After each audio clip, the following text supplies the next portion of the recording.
Bonjour à tous. Nous avons vu hier qu'il y a une sorte d'injustice d'être né dans un monde de péché, et notre nature est une nature de péché, nous ne l'avons pas choisie. Et Dieu corrige cela par une autre injustice qui est celle de la mort de Jésus, parce que nous ne la méritons pas, nous n'avons rien fait pour mériter cela, et pourtant Dieu nous fait ce cadeau d'être sauvés.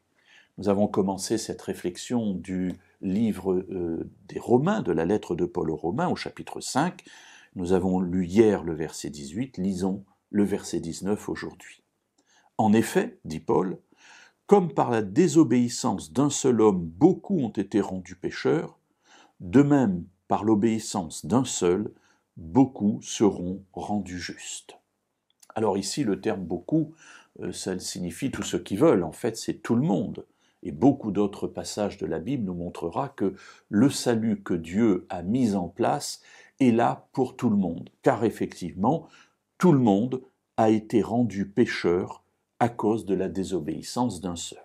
Alors effectivement, Adam et Ève ont péché. Ce péché est entré dans notre monde et a marqué de manière indélébile notre existence, l'existence de nos parents, la nôtre, celle de nos enfants. Nous sommes tous pécheurs. Et Paul dit, oui, mais Dieu, parce qu'il nous aime, a rétabli cela grâce à l'obéissance d'un seul. Alors, quelle est cette obéissance? Qui est ce seul? Ce seul, c'est Jésus. Évidemment, grâce à Jésus, grâce à son obéissance, nous pouvons être sauvés. Alors, à quoi a-t-il obéi? Eh bien, tout simplement à la volonté du Père. Dans l'Évangile selon Jean, au chapitre 3, verset 16, il est dit que Dieu a tant aimé le monde qu'il a donné son Fils unique afin que quiconque croit en lui ne périsse pas, mais qu'il ait la vie éternelle.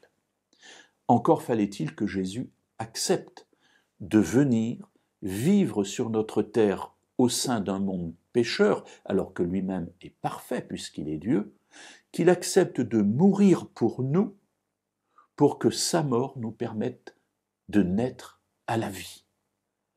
Alors il a fallu sûrement de la réflexion, je pense pas beaucoup puisqu'il nous aime, mais en même temps quelque chose de terrible de se dire je vais vivre quelque chose que je n'ai jamais vécu, avec le risque de la perdition, le risque du péché, quelque chose de terrible, par amour pour nous. Alors oui, l'obéissance de Jésus rétablit l'injustice de notre naissance dans un monde de péché, de désobéissance.